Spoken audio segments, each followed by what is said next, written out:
Je ne sais pas si vous le savez, mais il y a eu de nombreuses collaborations entre Marvel et DC. Ces collaborations ont donné lieu à des personnages assez atypiques, pour ne pas dire bizarres. Pour une fois, je n'ai pas envie de vous spoil. Alors bien le bonjour tout le monde, j'espère que vous allez bien. Sans plus tarder, voyons ensemble deux histoires what the fuck que Marvel et DC ont publiées ensemble.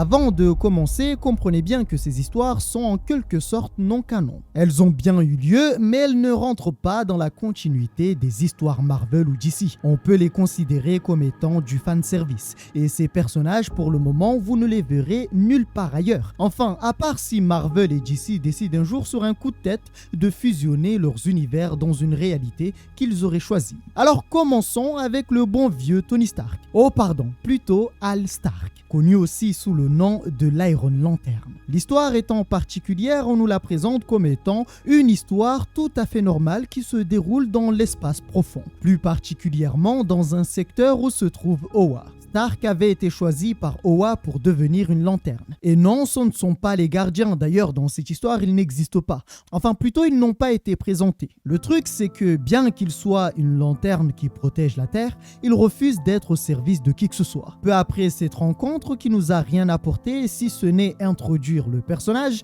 Iron Man va se rendre sur Oa et avec lui se trouver un être portant le nom de Hector. C'est une fusion de Hector Hammond et MODOK. Alors non, ils ne sont pas alliés. Il s'avère que Tony le retient emprisonné et Hector a juré de le tuer une fois qu'il aurait réussi à se libérer. Malheureusement pour lui, jamais il n'allait voir la lumière du jour. Tony l'avait capturé et ramené sur Oa pour qu'il soit enfermé dans les profondeurs de la Terre. Peu après ça, il s'est rendu à l'endroit où se trouvait la batterie centrale afin de recharger son armure. On apprend aussi qu'il ne connaît rien d'Oa et il essaye d'avoir plus d'informations sur lui. Il veut savoir pourquoi il l'a choisi pour être une lanterne de fer. Est-ce qu'il y avait d'autres lanternes? Car jusqu'alors, il n'a rencontré qu'un seul lanterne et ce dernier est mort. Alors oui, vous remarquerez que l'histoire n'a rien à voir avec celle que nous connaissons concernant les lanternes. Ici, il n'y a pas de gardien, mais juste Oa. Il n'y a pas de lanterne, mais juste l'Iron Lantern. Bien, après avoir vu tout ça, retournons sur Terre. On apprend que dans cette réalité, Stark possède une usine d'avions portant son nom et qui se situe à Quast City. Il ne s'appelle pas Tony Stark, mais Hal Stark. Et on apprend aussi qu'il aime courir après les belles femmes. Sans oublier qu'il arrive assez souvent en retard, ce qui frustre ses partenaires. Aujourd'hui, il devait rencontrer un sénateur qui avait fait un long chemin pour le voir, mais surtout voir les capacités d'un avion de chasse, le S-41, un prototype qui est censé révolutionner l'aviation militaire et qui devait proposer de nouvelles technologies. N'étant pas là, les personnes à son service vont improviser pour montrer de quoi la bête était capable. Il s'avère que l'avion n'avait pas été conçu à 100% par Stark. Non, parmi ses employés, on y trouve des génies, notamment un certain Rod. C'est lui qui se charge de construire les moteurs. Quant à Hal Stark, on apprend que depuis peu, il disparaît assez souvent et son travail consiste à conduire les avions. Certaines personnes comme Rod savent qu'il est l'Iron Lantern. Oui, son identité n'est pas secrète, comme l'a été celle d'Hal Jordan. Mais alors, comment Stark est devenu l'Iron Lantern? Tout ça a commencé un jour comme tous les autres. Il faisait son travail comme d'habitude et il avait apporté quelques modifications à un simulateur de vol stationnaire chez Stark Aircraft. Mais tout ne s'est pas passé comme prévu. L'engin a décollé avec lui à bord avant de l'attirer vers un vaisseau spatial qui s'était échoué. Dans cette situation, il ne comprenait pas vraiment ce qui lui arrivait. Une énergie verte est apparue avant de l'entourer et l'attirer vers lui. Peu après ça, il s'est écrasé près de ce navire inconnu. Gravement blessé, la poitrine ouverte, avec beaucoup de difficultés, il va réussir à s'approcher du vaisseau. À l'intérieur, il a trouvé le cadavre d'un être dont il apprend plus tard que son nom était Romansur. Bon, pour le nom, ils ont fait avec les moyens du bord. Abinsur, Romansur, on fait avec ce qu'on peut. Il apprendra que c'est cet alien qui l'avait attiré, mais malheureusement, il est mort avant qu'il n'arrive. Ayant la poitrine ouverte, pour se maintenir en vie, il avait usé de cette technologie alien afin de construire une armure qui serait capable de faire battre correctement son cœur. Pour alimenter l'armure, il a dû utiliser la batterie de lanterne qu'il avait trouvée dans l'épave. Après ça, il s'est battu contre les aliens qui avaient détruit le vaisseau. Et c'est à partir de là que le monde va commencer à l'appeler la lanterne de fer. Bien, maintenant revenons dans le présent. Après que Pepper Ferris ait pris la décision de faire la présentation du S-41, un problème s'est produit et elle a commencé à perdre le contrôle mais aussi de la vitesse. Heureusement, quelques instants après ça, Stark va apparaître de nulle part et empêcher l'avion de chasse de s'écraser. Il s'avère qu'une personne a décidé de s'en prendre à lui, mais il ne sait pas qui était cette personne. Dans cette situation, si l'avion venait à s'écraser, le sénateur allait prendre l'affaire comme étant juste un gaspillage d'argent. Il allait estimer que des milliards avaient été investis pour rien. Le soir même, ils avaient organisé une soirée pour le sénateur, histoire de détendre l'atmosphère après cet événement. Et Tony va prendre le temps de demander des rapports à son ami Rod. Pour lui, c'était évident que c'était un sabotage. Maintenant, reste à savoir qui est le coupable. Alors, ce soir-là, il va aussi rencontrer Pepper et il s'avère qu'il a des sentiments pour elle. Cependant, il ne peut pas les avouer car il est son patron et elle son employé. Alors, me demandez pas pourquoi, je ne vois pas quel est le problème là-dedans, mais lui, il en voit un. Tout ce qu'il fera, c'est la flatter comme il savait bien le faire. Alors, la soirée n'était pas calme, car le sénateur va débarquer tel un fou pour avoir des explications pour ce qui s'était passé. Et on peut aussi remarquer que Hal Stark possède le même caractère, enfin, un peu le même caractère que Tony Stark. Il ne s'énerve pas pour rien et répond avec calme et sarcasme. Même lorsqu'on le met face à ses échecs, notamment le vol d'essai de son avion, eh bien, il reste droit dans ses bottes et arrive à faire quelques blagues. En colère, le sénateur va le traiter d'irresponsable. Il menace même ses contrats avec le gouvernement car il estime qu'il ne les mérite pas. Et il ira jusqu'à dire que ce genre de vol ne devrait pas être donné à une femme. Bon, vous aurez compris, en l'espace de quelques secondes, c'est complètement parti en vrille. Il s'avère aussi que Pepper est sa fille et lui et Hal Stark se connaissent depuis longtemps. C'est pourquoi il se permet d'être aussi familier et grossier devant eux. Malgré ça, Pepper va se mettre très en colère et voyant que sa fille était en colère, il va demander à un certain O'Brien d'aller la chercher. Cependant, on remarque rapidement que Kyle O'Brien avait d'autres idées en tête. Il va prendre la direction opposée de celle de Pepper et il dira qu'après avoir réussi sa mission, il n'aurait plus besoin du sénateur. Il semble bien que la vie de Tony n'est pas si simple. Il se retrouve avec des projets sabotés et il ne sait pas qui est le coupable. Mais vous allez voir que ça ne s'arrête pas là. D'autres problèmes arrivent. Ce soir-là, si O'Brien avait suivi Pepper, il aurait assisté à la création des nouvel être. Car oui, après avoir quitté la salle, Pepper est tombé sur un bijou étrange qui lui était familier. Rentré en contact avec, cette chose va prendre une forme liquide pour envelopper tout son corps. Et alors qu'elle se battait pour ne pas perdre conscience, une autre personne va prendre possession de son corps. Ainsi, désormais, elle porte le nom de Madame Saphir. Quant à Kyle O'Brien, il avait pris direction vers un lieu où se trouvait un objet qu'il convoitait. Un objet qui possède un grand pouvoir. Alors, il faut savoir que tout avait été calculé et O'Brien savait comment forcer la sécurité. On pourrait penser que son but était de voler le plan d'architecture de l'avion de chasse, mais en fait non. Son vrai but, c'est d'éliminer Hal Stark afin de prendre sa place en tant que la lanterne de fer. Tout ce qu'il voulait, c'était le pouvoir. Alors que Tony profitait de la soirée, un événement étrange va se produire. Le bâtiment va se mettre à trembler. Dans un premier temps, ils vont penser à un tonnerre, puis à un tremblement de terre. Mais ce n'était aucune de ces options. Tout cela avait été réalisé par Pepper, qui est désormais Madame Saphir. Elle a réveillé une bête géante portant le nom de Grand Blanc. Peu après l'avoir réveillée, elle va lui donner pour ordre de tuer tous ses ennemis. Dans cette situation, le sénateur va demander à Stark s'il avait installé des mesures de sécurité en cas de problème. Mais Stark avait disparu. Après avoir vu le Grand Blanc apparaître, il savait que c'était impossible de l'arrêter juste comme ça. Il fallait du renfort et pour ça, il fallait son armure. On remarque aussi que le serment des lanternes a été changé. Celui qu'on connaît, enfin celui des lanternes vertes, dit « En plein jour ou dans la nuit noire, nul mal n'échappe à mon regard. Que ceux qui devant le mal se prosternent. Règne la lumière des Green Lanternes !» Ça, c'est celui qu'on connaît. Celui que Hal Stark utilise est bien plus différent et plus court. Et ce dernier dit « C'est par le temps le plus noir, aucun mal n'échappe à ma vue ». Alors j'espère ne pas avoir fait une mauvaise traduction. Il faut savoir aussi que cette phrase, c'est aussi en quelque sorte un code de reconnaissance pour déverrouiller l'armure. Peu après avoir récupéré son armure, des hommes vont rentrer sans prévenir dans son bureau secret, après l'avoir vu rentrer à l'intérieur. Il s'avère que c'est le sénateur qui voulait mettre Stark devant ses responsabilités. Pour lui, c'est Stark qui devait les protéger, et le voir prendre la fuite l'a mis très en colère. Seulement, une fois arrivé dans son bureau, Stark n'était plus là, aucune trace. Il avait déjà récupéré son armure et était en train d'essayer de convaincre le Grand Blanc d'arrêter le massacre. Ce dernier pouvait littéralement tirer des rayons laser de ses yeux. Il est assez grand et possède, en plus de tout ça, une résistance et une force hors du commun. Le Grand Blanc est en réalité un robot géant qui avait été désactivé il y a de cela longtemps après qu'il ait perdu un combat. Il est donc impossible qu'il se soit réveillé tout seul. Conclusion pour Stark, une personne est derrière tout ça. En fait, Stark n'avait pas vu Madame Saphir lorsqu'elle est apparue. Il a juste vu le Grand Blanc apparaître et peu après l'avoir vu, il est parti pour aller chercher son armure. Et après avoir rencontré Madame Saphir pour la première fois, il a immédiatement compris que c'était Pepper.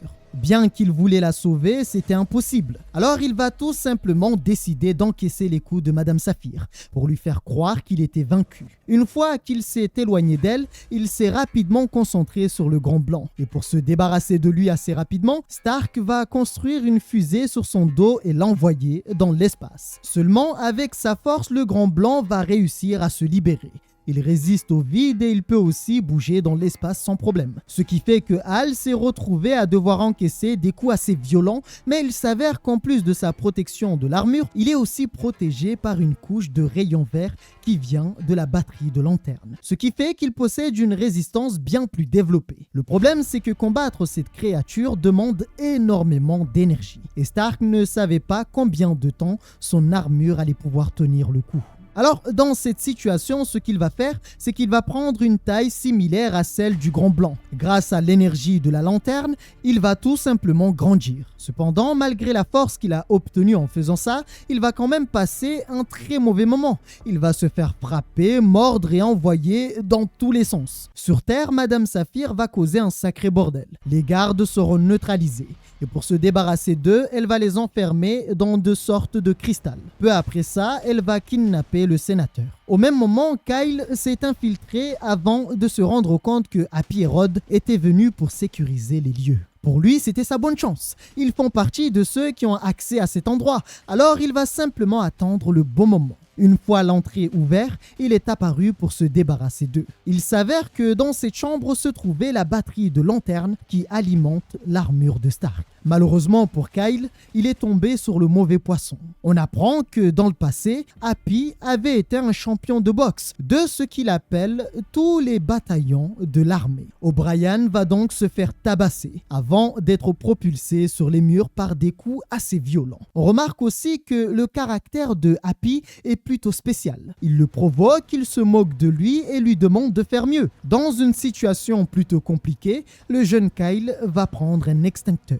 avant de lui donner un coup assez violent pour l'assommer. Alors que Stark livrait un combat qui allait peut-être causer sa chute, Kyle O'Brien va désactiver la lanterne, ce qui va au passage retirer à Tony toute sa force. À cet instant, il avait compris qu'une personne avait désactivé la batterie de lanterne. Désormais, sa combinaison passe en mode réserve d'énergie, ce qui fait aussi que sa taille diminue. Il avait besoin d'énormément d'énergie pour maintenir ses tailles. Maintenant que la batterie est désactivée, il ne pouvait plus maintenir ses tailles. Alors, n'ayant plus le choix, il va parier sur un plan très risqué, rentrer à l'intérieur du Grand Blanc. Après ça, il a juste libéré une énorme quantité d'énergie afin de le détruire à partir de l'intérieur. C'était son seul point faible. Seulement, en faisant cela, il venait d'utiliser toutes ses réserves d'énergie. Ce qui fait que maintenant, il ne peut plus voler, voire même juste utiliser l'armure.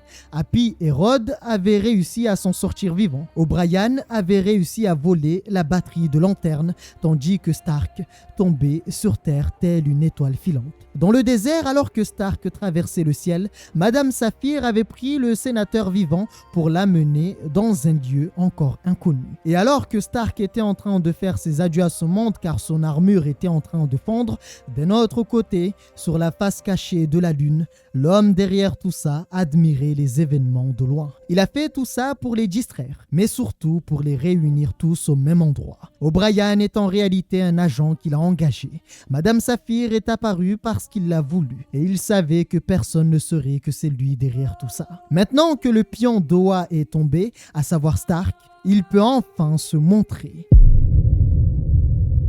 Voilà, ça c'est l'histoire d'un personnage que beaucoup ici n'auraient jamais soupçonné son existence. Bon, à tout moment, je me trompe et il se peut que beaucoup d'entre vous connaissent son histoire. Si c'est le cas, n'hésitez pas à vous manifester dans les commentaires. Bien, et si on voyait ensemble le deuxième personnage? Et d'ailleurs, si vous avez été surpris en découvrant l'histoire de Hal Stark, eh bien, vous serez encore plus surpris de découvrir l'histoire de Darkclaw. Dans cette histoire, Logan aime perdre du temps. En fait, depuis peu, il se rend assez souvent chez Lenny pour jouer aux cartes. Dans cet endroit, pas besoin de miser gros. Il faut juste s'asseoir et jouer, ainsi le temps passe. Mais la raison principale qui le pousse à venir chaque semaine, c'est pour écouter, mais surtout attendre un homme. Celui qui a tiré sur ses parents. Il a appris il y a de cela quelque temps que l'homme qui a tué ses parents venait ici pour passer le temps. Mais étrangement, depuis qu'il a eu vent de cette information, l'homme qu'il cherche n'est jamais venu les soirs où il vient. C'est alors qu'un soir, deux hommes sont apparus pour demander un certain Malone. Il s'avère que ces gens ne pouvaient pas vraiment être qualifiés d'hommes. En fait, ce sont des robots ninja. Ouais, rien que ça. Après avoir confirmé que c'était bien Logan qu'ils recherchaient, les robots ninja ont voulu l'éliminer. Mais Logan ne s'est pas laissé faire. Il a agi avant qu'il n'agisse. En faisant cela, il sera électrocuté. Voulant prendre l'avantage, il va sauter sur le deuxième. Cependant, le premier à terre va lui tirer dessus et l'atteindre. Ainsi, il est mort. Fin de l'histoire. Comme on dit chez nous, c'est l'histoire d'un homme. Il est mort. Non, pardon, je voulais juste la sortir parce que, je sais pas, elle tournait dans ma tête, elle voulait juste sortir. Bon, ne vous énervez pas, il n'est pas mort et je sais que mes blagues, elles sont nulles. Après ça, il va sortir ses griffes et juste les découper en petits morceaux. On apprend aussi qu'il n'aime pas qu'on lui tire dessus, car après qu'on lui ait tiré dessus, il devient fou. Il déchaîne une rage et une violence telle qu'à la fin, en général, il ne reste que des os. Mais pour le coup ici, ce sont des pièces détachées, des tournevis, un boulon, un câble électrique. Bon, vous avez compris, c'est bon, je m'arrête. Peu après avoir causé tout ce bordel, une voiture conduite par une femme l'attendait. Cette femme aime bien l'appeler Blackclaw, ou si vous voulez, Griffe Noire. Mais Logan n'aime pas qu'on l'appelle par ce nom. Pour cette affaire, il semble qu'on le traque. Et la personne derrière ça savait exactement où le trouver. Et d'après Logan, cela pourrait être une personne appelée Lady Talia. Vous me direz, merde, encore elle? Ouais bon, restons calmes les gars. C'est vrai que ça fait 1 mois qu'on fait que de la voir. Mais restons calmes. D'ailleurs, il avait raison, car c'est bien elle qui était derrière cette attaque. On apprend qu'elle est mi-humaine, mi-robot. Depuis peu, elle a commencé à traquer Logan. Et avec cette attaque, elle voulait confirmer si c'était bien Logan Wayne. Alors on pourrait se demander pourquoi elle traque Logan. Eh bien, elle est à la recherche de Logan parce que ce dernier avait tué son père. Du coup, elle veut se venger et cela fait 2 ans qu'elle organise son assassinat. Mais alors, comment Logan a tué son père? Il y a de cela 2 ans, un combat des plus incroyables avait eu lieu dans le désert. Durant ce combat, les 2 adversaires étaient de force égale. Mais ce jour-là, personne n'avait pensé qu'un scorpion passerait par là. Ainsi, Raz a été mordu. Et après qu'ils aient tenté de prendre la fuite, Logan a récupéré un lance-roquette et a juste fait exploser l'avion, tuant ainsi pour de bon Raz. Et vous remarquerez qu'à ce moment-là, Talia n'avait pas de membre robotique. En fait, après l'explosion, dans l'émotion, elle s'est jetée dans les flammes pour tenter de sauver son père. 90% de sa peau a été brûlée. Et peu après ça, elle s'est vue améliorée avec de nouveaux membres en adamantium. Sa mission pour le reste de sa vie, c'est désormais de tuer l'homme qui a éliminé son père. Logan Wayne, connu sous le nom de Griffe Noire. On apprend une chose étrange, quelque chose que je n'aurais jamais pensé possible. Logan, enfin ce Logan Wayne, a besoin de 10 minutes en plus de tout le temps qu'il a passé dehors avant d'arriver dans sa cave pour pouvoir cicatriser de ses blessures. Ouais, son facteur de guérison est moins performant que celui du Logan qu'on connaît. Et il s'avère qu'il était en train de se cacher car comme je le dis un peu plus tôt, il est traqué. Il savait qu'avec Talia, les choses étaient sérieuses. C'est là qu'on découvre un costume plutôt spécial. final, celui de Black Claw.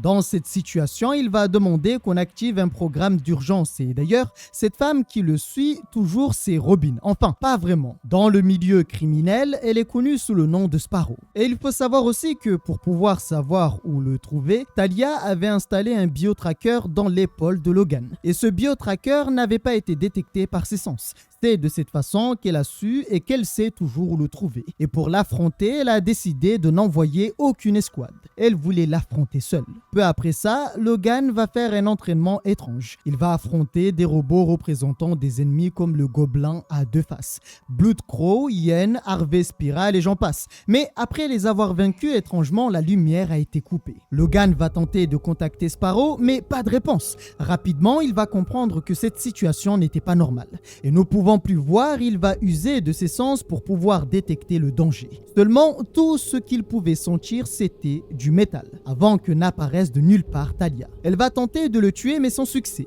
Talia avait réussi à accéder dans sa cave assez facilement. La raison est assez simple, c'est parce qu'elle est sa bien-aimée, mais vous l'aurez compris, depuis la mort de Ra's al Apocalypse, tout a changé. Oui, ce n'est pas Ra's al Ghul, mais un mélange de Ra's al Ghul et Apocalypse. J'ai l'impression qu'ils ont fait la même chose avec le monde Warp. Alors, dans tout ça, Logan ne voulait pas vraiment lui faire du mal, mais Talia s'en foutait complètement. La raison pour laquelle Logan Wayne a tué Ra's al Ghul, c'est parce qu'il avait en sa possession un virus qui aurait pu éliminer tous les mutants. D'ailleurs, pour Logan, son père, qu'elle défendait corps et âme, aurait pu finir par la sacrifier pour accomplir son rêve. Même après avoir entendu tout ça, pour elle, Logan n'était qu'un menteur. C'est pourquoi elle voulait l'arrêter pour de bon. Ainsi, ce soir-là, ils vont livrer un combat de titans. Pour rappel, les membres de son corps qui ont été remplacés sont désormais en adamantium, même ses griffes. Voyant que la situation était plutôt compliquée, Logan va jouer sur les sentiments, notamment l'amour qu'ils ont partagé par le passé. Seulement, Talia était convaincue que c'était lui le monstre. Encore une fois, Logan va essayer de la raisonner et voyant qu'il n'y avait plus d'espoir, à la fin, il va abandonner tout en lui disant qu'elle devait faire un choix. Soit elle choisit leur amour, soit la haine qu'elle entretient depuis 2 ans. Cette action l'avait touchée pendant un instant, mais l'instant suivant, sans hésiter, elle lui a ouvert la poitrine. Sur le moment, Logan avait été surpris, car il ne s'attendait pas à ce qu'elle soit si impitoyable. Peu après ça, Logan s'est effondré. En larmes, Talia lui a fait ses adieux. Folle de rage, Sparrow va lui demander si elle allait la tuer elle aussi.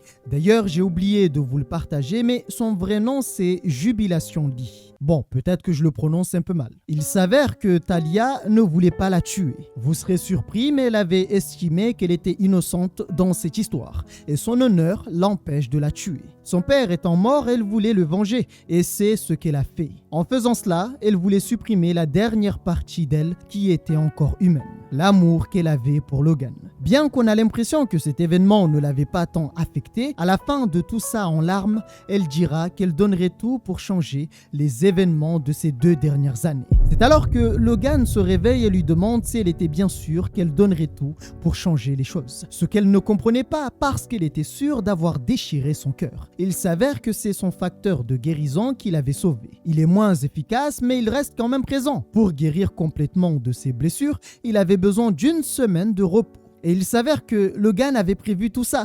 Il savait que tout ça allait se produire, car lui et Talia étaient pareils. Et il dira même que s'il avait trouvé la personne qui avait tué ses parents, il est certain qu'il aurait fait la même chose que Talia. C'est pourquoi il ne lui en voulait pas. La raison pour laquelle il a laissé Talia tenter de le tuer, c'est parce qu'il voulait lui faire passer un message. Lui faire comprendre que éliminer la personne qu'on déteste ne ramène pas forcément les choses ou les personnes qu'on a perdues. On remarque aussi que Logan regrette ses actions passées. Il regrette la mort de Ra's al Apocalypse. Et il dit à la fin de tout ça qu'il aurait tout fait pour revenir en arrière afin de changer cette fin tragique. Ainsi est la fin de cette histoire.